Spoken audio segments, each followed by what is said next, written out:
जी 2007 की ये प्रॉब्लम देख रहे हैं हम। If the wavelength of nth line of Lyman series is equal to the de Broglie wavelength of electron in initial orbit of a hydrogen like element, z is equal to 11. Find the value of n. nth line of Lyman series, यह क्या होगी इसे हम देखते हैं। यह होता है 1 लैम्ब्डा r z स्क्वायर, और लाइमन सीरीज के लिए कहां से कहां तक ट्रांजिशन होता है यह आपको पता होना चाहिए। Lyman, बामर, Paschen. तो लाइमन में होता है फर्स्ट ऑर्बिट में ट्रांजिशन, लेकिन कहां से, यहां हमें लेना है nth लाइन से। तो फर्स्ट लाइन जो होगी वो कहां से आएगी, आप देखिए लाइमन सीरीज में फर्स्ट लाइन कब होगी, जब ट्रांजिशन n=2 से n=1 में होता है। सेकंड लाइन लाइमन की कब मिलेगी, जब n3 से n1 में ट्रांजिशन होता है। तो nth लाइन कब मिलेगी, जब n+1th लेवल से 1 में ट्रांसफर होता है इलेक्ट्रॉन का। तो यहां हो जाएगा 1/1 स्क्वायर माइनस 1/n+1 स्क्वायर। तो यह लाइमन सीरीज की nth लाइन की वेवलेंथ हो जाएगी, यहां से इस फॉर्मूले से मिलेगी।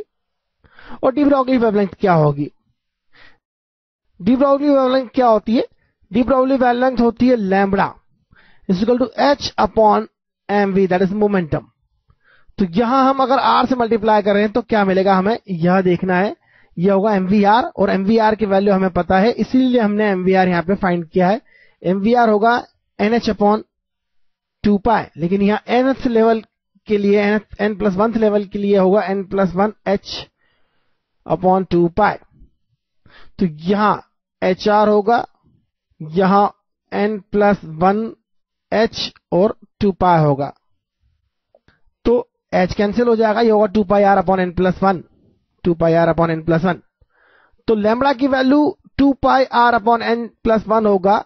तो 1 लैम्ब्डा की वैल्यू क्या होगी, यहां से 1 लैम्ब्डा की वैल्यू आप देख सकते हैं, यह होगी r = r into z square 1 -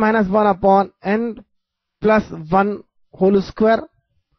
और यहां 1 लैम्ब्डा की वैल्यू सब्स्टिट्यूट करते हैं तो यह हो जाएगा n+1/2πr। लेकिन r की वैल्यू क्या लिख सकते हैं, r की वैल्यू होती है r0 क्वांटम नंबर का स्क्वायर से मल्टीप्लाई करते हैं। तो क्वांटम नंबर यहां क्या होगा, n+1th लेवल में क्वांटम नंबर n+1 हो गया,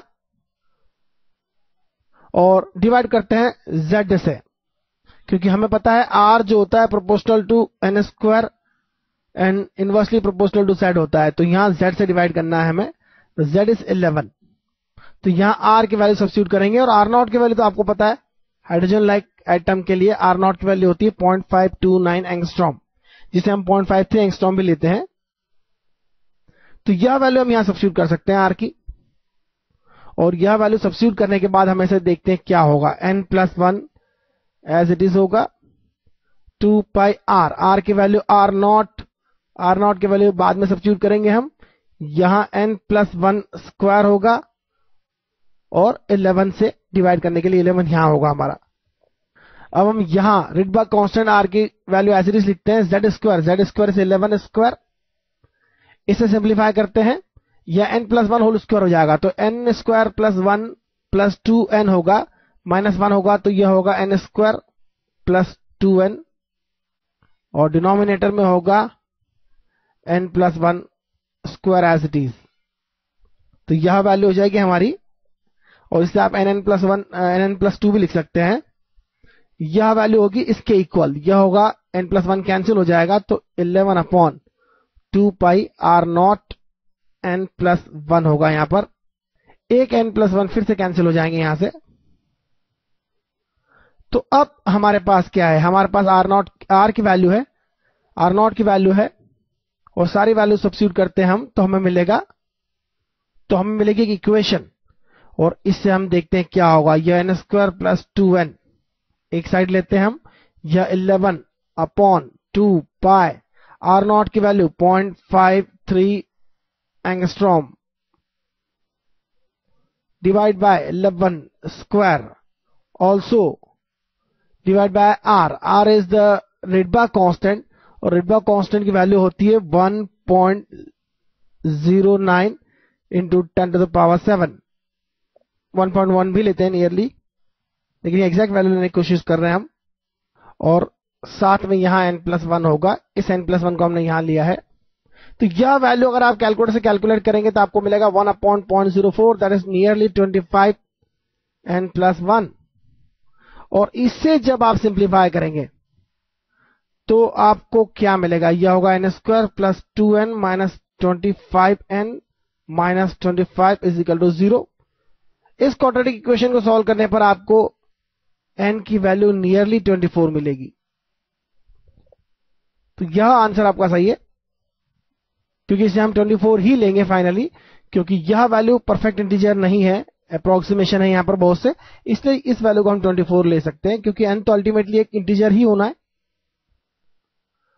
तो n is 24. So this is the answer. Question is very different type.